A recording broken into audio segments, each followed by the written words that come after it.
Alright, so what I'm doing here is I've just kind of been making up some jumper cables here. These are just some 26 gauge wires that I'm going to be using as jumpers in XLR TRS combo jacks. So in order to do that, we're going to have to jump a couple of pins on the back of the jacks, and we use these jumper cables to do that. So I'm just going to finish stripping these down. I've got a tip ring and sleeve jumper for each of these, and I'll be back here in just a moment, and we'll pull out the panels after I get the ends of these guys tinned up and show you how we prep the cups in the back of the panels. So we'll be back in just a minute.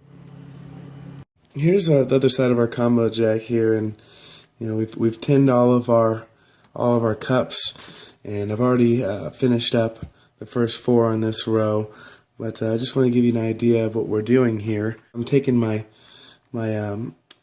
stripped 24 or 26 gauge stranded wire here, and I'm going to prep. I've got to prep these jumpers. The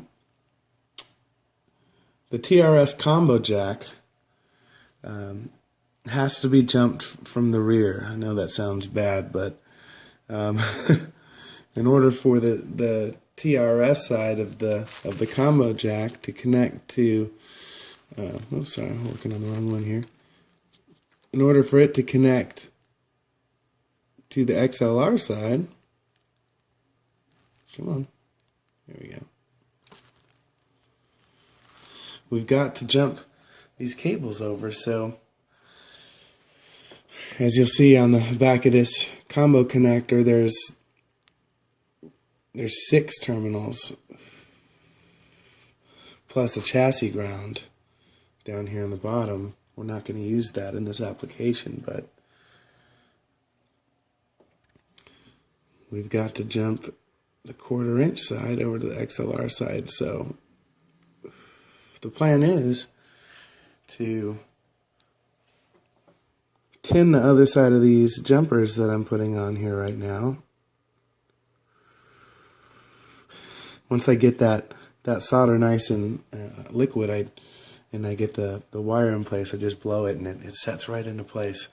It's really nice and that's why it's so important to tin these cups before you just go in, because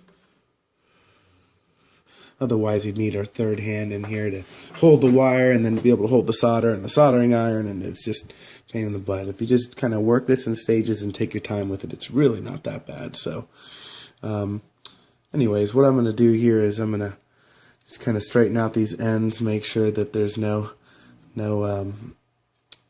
loose or strays, and like I did on these guys, I don't know if you can see it on the camera or not, but I have already gone and tinned these wires over here that I already finished. So that's going to be the next step.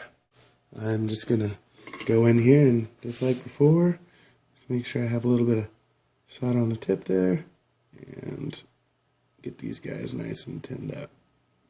No problem. No problem. Those guys are too close for me. I'm definitely not a surgeon, so I need some room to work with. Get all nervous when these cables are so dang close together. Come on. There we go. Same up here with our sleeve. I'm going to pull that one back together a little bit there before I tin that. That's looking good there. That's looking good there. Oop. Pull that guy off there. Always keep the tip of your iron nice and clean there. So let's just see if we can get that looking a little bit better. There we go. And then we can just tin it up. So the plan now is to when I I'm going to prep all the wires in the studio rooms, and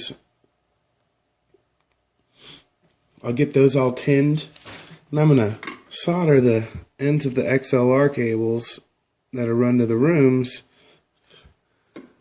at least the ones that go into these combo jacks. I'm going to solder them to the ends of these, and then these simply, along with the XLRs, they'll go to the XLR pinouts, which are the available pins here minus the chassis ground on the bottom here. So it'll be 2 cables hooking up to each of these 3 pins here when you do your final install.